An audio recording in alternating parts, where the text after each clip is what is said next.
It's September 1944. German panzer tanks are rolling toward a small group of British paratroopers defending a vital bridge in the Netherlands. The situation is desperate. The soldiers are outnumbered, cut off from reinforcements, and running dangerously low on ammunition. Any reasonable man would be seeking cover, digging deeper into his foxhole, praying that the steel monsters rumbling toward him would somehow miss his position. But standing in front of the advancing column is a 6-foot-tall British officer in a bowler hat. He's holding a pistol in one hand, and in the other hand, extended like some absurd medieval lance, is an umbrella. A black, collapsible umbrella. The kind a London banker might carry on his morning commute. And he's charging. The German soldiers in that column must have questioned whether they were witnessing madness or genius. Perhaps both. Because Major Alison Digby Tatham Warder wasn't just surviving that day. He was about to become a legend, a man who would disable an armored vehicle with his umbrella, capture scores of German soldiers, hold an impossible position for 4 days, escape from enemy captivity, and then return behind German lines to personally lead over 100 stranded men to freedom. This is not fiction. This is not Hollywood embellishment, though Hollywood would later try to capture his story. This is the authenticated, documented account of one of the most eccentric and effective officers to ever serve in the British Army. A man who understood something profound about warfare that his enemies, and even many of his allies, had forgotten. Sometimes the most dangerous weapon isn't the one that fires bullets. It's the one that fires confidence into the hearts of the men around you, while simultaneously bewildering your enemy into fatal hesitation. The story of Major Digby Tatham Warder is the story of how one man's calculated madness changed the course of a battle, and how an umbrella became one of the most unlikely symbols of defiance in military history. To understand the man who would charge panzers with an umbrella, you first have to understand what shaped him. Alison Digby Tatham Warder was born on May 26, 1917 in Shropshire, England, into a world already being torn apart by industrialized slaughter. His father, Henry de Grey Tatham Warder, was a country landowner with estates in the Midlands. But in 1917, Henry wasn't thinking about his estates.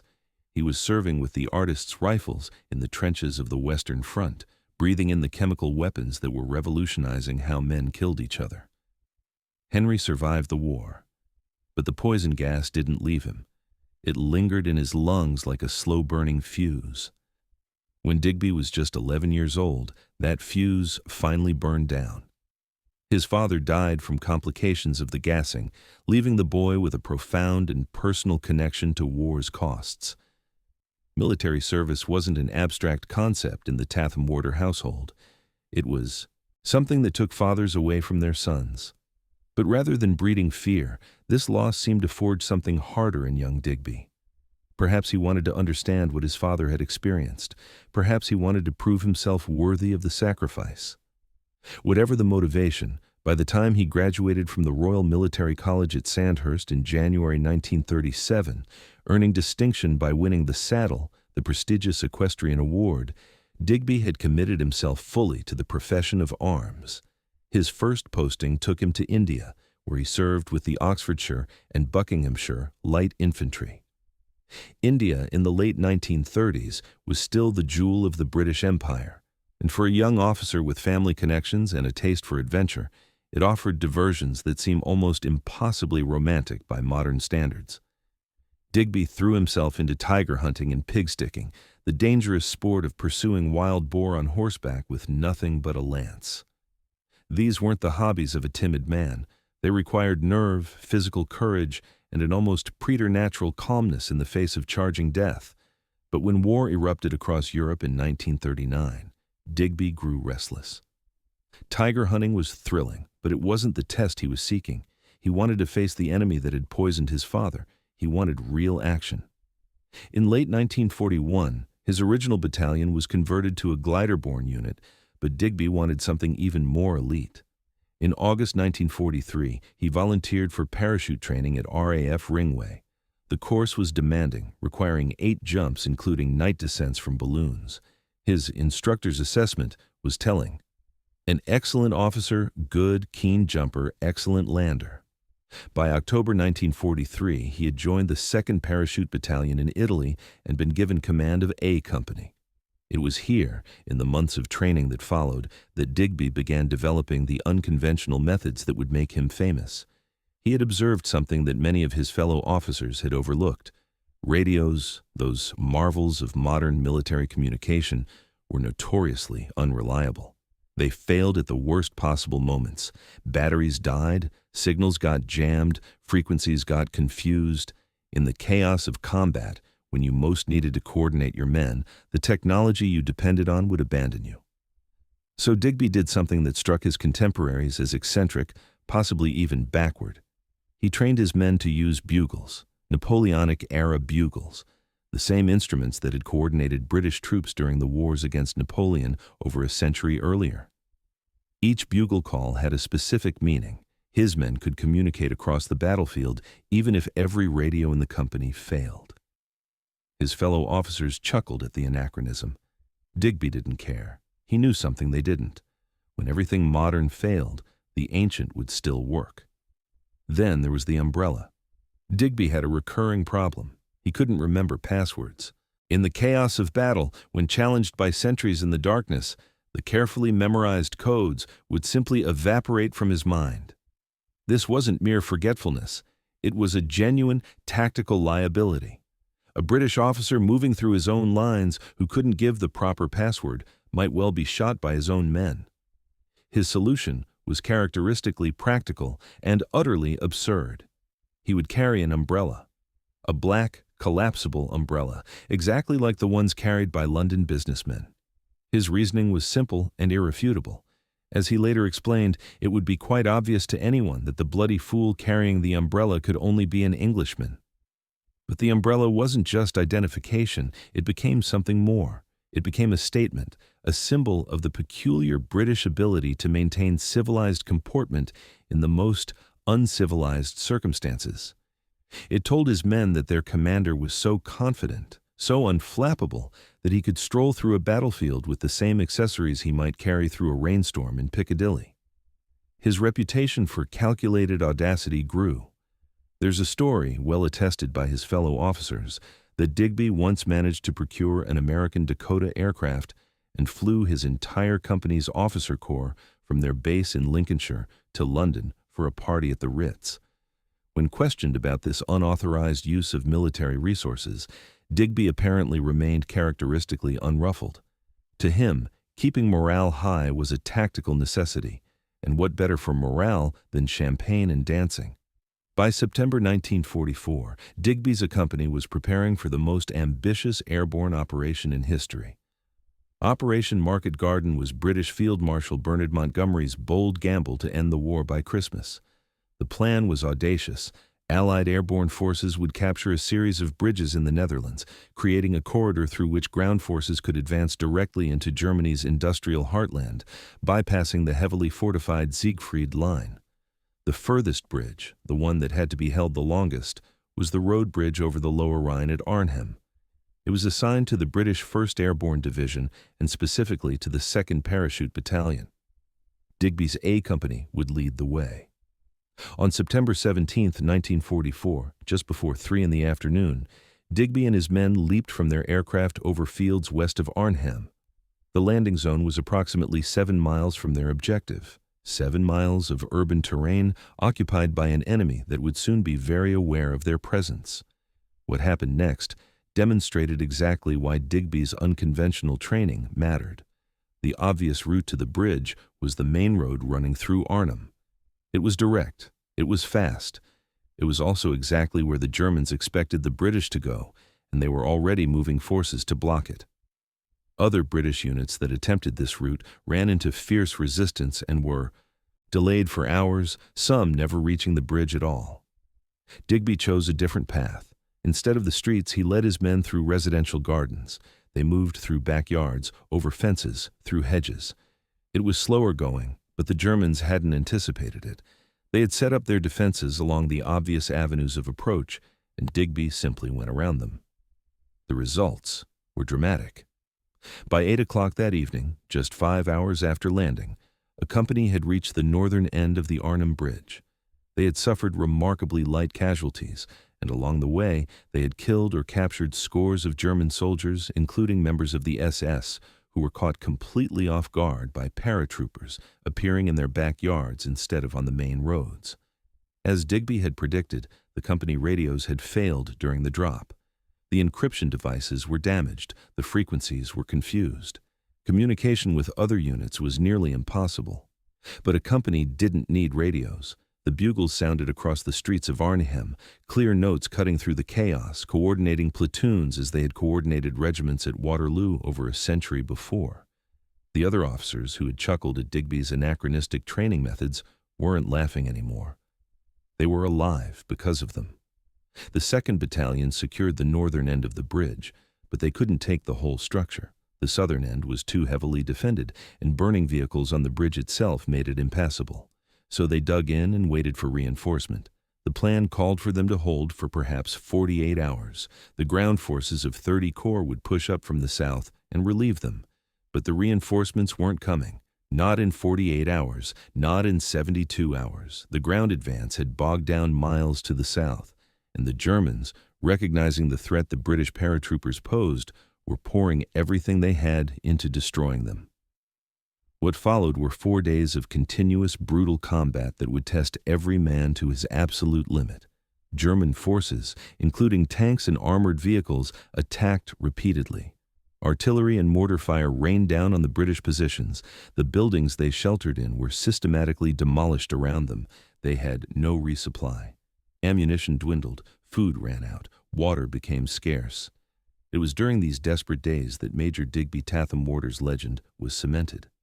When a column of German panzers and armored cars came rolling toward the British positions, any conventional officer would have organized a defense, found cover, called for anti-tank weapons. Digby did something different. He grabbed his pistol, tucked his umbrella under his arm, put on his bowler hat, and led a bayonet charge directly at the advancing German infantry and armor. The sheer audacity of it defied military logic. A man with an umbrella charging tanks. But audacity has its own tactical value. It freezes the enemy in confusion. It makes them question what they're seeing, and it inspires the men behind you to follow when every instinct tells them to run. The German attack was repelled. During the assault, Digby approached a German armored car. What happened next has become the most famous moment of his military career. With the vehicle's machine guns capable of shredding him to pieces, Digby thrust his umbrella through the vehicle's observation slit and jabbed the driver in the eye. The driver, incapacitated, lost control. The armored car was disabled. By an umbrella, it sounds impossible.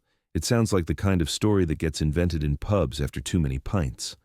But it happened. Multiple witnesses confirmed it. Major Digby Tatham Warder disabled an enemy armored vehicle with a collapsible shade. Later, the battalion's chaplain, Father Bernard Egan, found himself pinned down by German rifle and mortar fire. He was exposed with no cover, and German bullets were kicking up the ground around him. Digby saw his predicament, sprinted across the open ground to the Padre's position, and opened his umbrella over both of them. "Don't worry," he told the terrified chaplain. "I've got an umbrella." He then guided Father Egan back to safety, walking calmly through the fire with his umbrella held overhead, as if shielding them both from a spring shower rather than German machine guns. When Lieutenant Pat Barnett later questioned the usefulness of the umbrella in combat, Digby looked at him with genuine surprise. "Oh my goodness, Pat," he replied. "What if it rains?" Throughout those 4 hellish days, Digby seemed to be everywhere at once. His brigade commander, Gerald Lathbury, would later remark, "Every battalion needs a Digby." He strolled through the positions with almost theatrical calm, directing men, encouraging the wounded, maintaining the kind of unflappable demeanor that convinced everyone around him that things might somehow turn out all right. Sniper fire cracked past his ears. Mortar shells exploded nearby. Digby barely seemed to notice. His coolness wasn't an act, it was tactical. He understood that in desperate circumstances, men looked to their leaders not just for orders, but for emotional cues. A panicking officer creates panicking soldiers. A calm officer, even an absurdly calm officer with an umbrella, creates soldiers who believe they can endure one more hour, one more attack, one more day. On one occasion, an 88mm tank gun fired point blank at the house Digby was occupying. The blast rendered him unconscious. When he came to, he simply resumed command as if nothing had happened. But eventually, mathematics caught up with courage. The 2nd Battalion had held their position for 4 days. 4 days without food. 4 days with dwindling ammunition. 4 days against a numerically superior enemy with tanks and artillery and air support. The relief force wasn't coming. The radio, when it finally worked again, brought only bad news. The final message from the battalion was stark and defiant. Out of ammo. God save the king. Digby was among those captured when German forces finally overwhelmed the position. He had suffered several minor wounds during the fighting. The Germans sent him to a nearby hospital for treatment, assuming, reasonably, that a wounded prisoner of war under medical supervision would go nowhere. They didn't know Digby. Shortly after arriving at the hospital, when the nurses had left his room, Digby opened a window and climbed out. His second-in-command, Captain Tony Frank, came with him. 2 wounded British officers, still recovering from the battle, simply walked away from German captivity. They hid in a nearby farmhouse and made contact with the Dutch resistance. What Digby discovered surprised him. He wasn't the only escaped or evaded airborne soldier in the area. There were dozens of them, perhaps over 100, scattered throughout the countryside, hiding in barns and cellars and attics. The local resistance was struggling to keep them all hidden and fed. Bill Wildboer, the leader of the Eid resistance, recognized an opportunity. He asked Digby if he would help coordinate and organize the scattered paratroopers. Digby agreed immediately. He moved into a hidden dugout on the Wildeboer property and began his most audacious operation yet. The resistance gave him civilian clothes, a haircut, and a forged identity card. He became Peter Jansen, the deaf and mute son of a lawyer from The Hague. His cover story explained why he wouldn't respond to spoken questions, a useful fiction since Digby's Dutch was non-existent, and his aristocratic English accent would have betrayed him instantly. They also gave him a bicycle. What followed was one of the most brazenly dangerous escapades of the entire war. Every day, Digby would climb onto his bicycle and ride through the German-occupied countryside in broad daylight. He visited farms and safe houses, meeting with hidden paratroopers, coordinating their locations, assessing their condition, and planning their eventual escape. The area was absolutely swarming with German soldiers. Checkpoints were everywhere. Patrols roamed the roads. Not once was Digby stopped or questioned. His secret was the same calculated audacity that had served him at the bridge. He didn't skulk. He didn't look nervous. He rode his bicycle with the casual confidence of a local going about his daily business. The Germans were looking for fugitives, and fugitives look furtive. Digby looked like a man going to buy bread. On one occasion, he came across a German staff car that had slid into a ditch. German soldiers were trying unsuccessfully to push it out. Digby stopped, dismounted from his bicycle, and helped them push the car back onto the road. The Germans thanked him. He nodded and rode away. Even when German soldiers were actually billeted at the Wildeboer residence, Digby didn't hide in his dugout. He walked among them, he sat near them, he maintained his cover as a deaf mute, nodding politely when they spoke to him, never giving any indication that he understood every word they said, or that he had killed men exactly like them just weeks before. Using a clandestine radio, Digby established communication with British intelligence in England. He coordinated with the RAF to arrange supply drops. Weapons, ammunition, and equipment were buried at designated locations throughout the countryside. His original plan was to create a hidden force behind enemy lines, ready to strike German targets if the Allies made another attempt to cross the Rhine.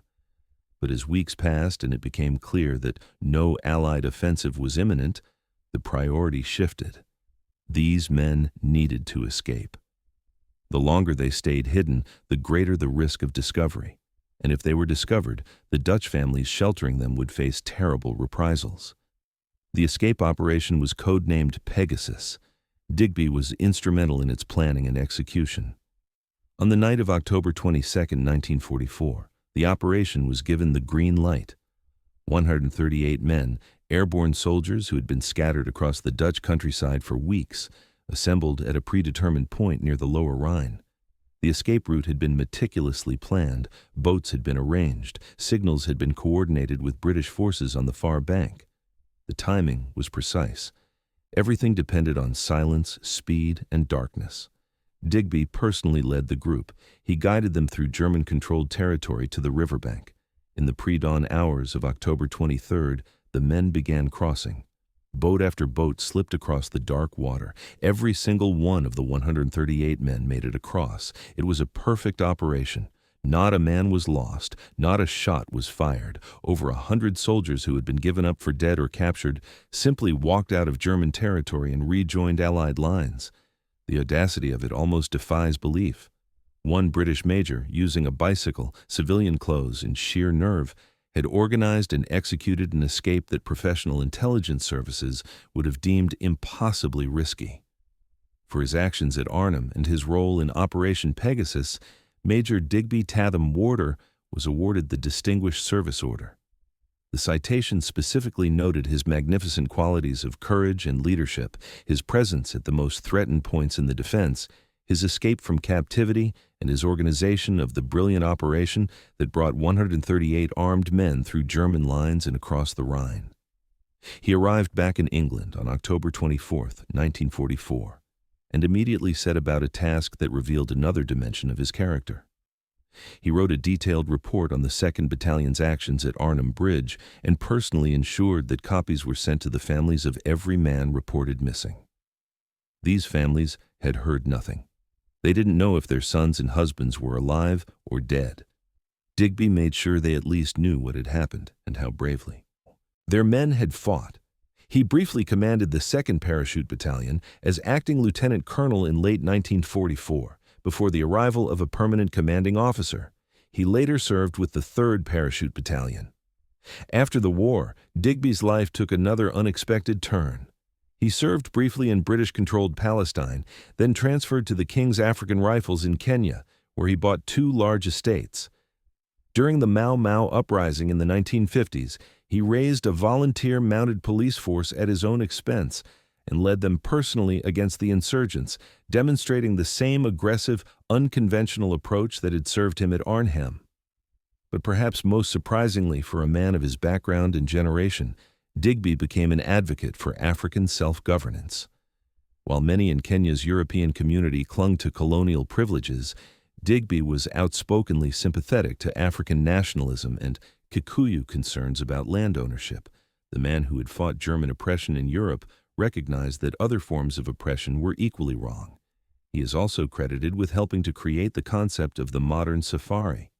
Instead of encouraging his guests to hunt the magnificent animals of Africa, he introduced the revolutionary idea of shooting them with cameras instead of guns. The man who had charged tanks with an umbrella had a softer side. Richard Attenborough's 1977 film, A Bridge Too Far, the epic depiction of Operation Market Garden, included a character largely based on Digby Tatham Warder. It ensured that at least a version of his story would reach millions who might never read the historical accounts. Digby married Jane Boyd in 1949, the daughter of a farmer in Nanyuki, Kenya. They had 3 daughters. He lived out his remaining years on his Kenyan estates, far from the bridges and battlefields where he had earned his legend. On March 21, 1993, Major Allison Digby Tatham Warder passed away at his home in Nanyuki. He was 75 years old. Looking back at his story, it would be easy to dismiss Digby as simply eccentric, a colorful character in a war full of colorful characters. But that would miss the deeper truth of what made him effective. Digby understood something that military textbooks rarely capture. War is as much a psychological contest as a physical one. The side that maintains its morale, its cohesion, its belief that victory is possible, will often prevail over a force with superior numbers and firepower. And the key to that morale is leadership. Not the leadership of shouted orders and rigid discipline, but the leadership of example. The leadership of a man who walks calmly through chaos, who maintains his sense of humor when everything is falling apart, who carries an umbrella into battle not because he's mad, but because he knows exactly what effect it will have on the men who follow him. The umbrella was never just an umbrella. It was a message. It told every paratrooper in A Company that their commander was so confident, so unafraid that he could treat the most terrifying combat as an inconvenience, no worse than English weather. And if he could be that calm, perhaps they could too. Perhaps they could hold that bridge one more hour. Perhaps they could make one more stand. When his radios failed, his bugles worked. When conventional tactics would have gotten his men killed, his garden route kept them alive. When he was captured, he simply walked away. When his men were scattered behind enemy lines, he organized them and led them to freedom. Major Digby Tatham Warder wasn't mad. He was methodical in his madness, calculating in his eccentricity. Every unconventional choice served a practical purpose. Every absurd gesture had tactical value. And that German armored car, the one he disabled with his umbrella? Its crew learned a lesson that still resonates. Sometimes the most dangerous enemy isn't the one with the biggest gun. It's the one with the most audacious imagination, the one who does what you simply cannot predict because it defies every expectation you have about how war is supposed to work. In the end, perhaps the umbrella was the perfect symbol for what Digby represented: protection, civilization, the stubborn British refusal to be reduced to mere survival, even in the worst circumstances. A reminder that even in the mud and blood and terror of combat, there could still be style. There could still be humor. There could still be grace. The bloody fool with the umbrella turned out to be exactly what his men needed, and exactly what his enemies never expected. If you found this story of unconventional courage as remarkable as we do, please consider clicking the like button to let us know. It helps us share these incredible accounts with more people who appreciate real history. And if you'd like to join our community and never miss another story of the remarkable men and women who shaped our world, take a moment to subscribe. We'd be truly honored to have you with us.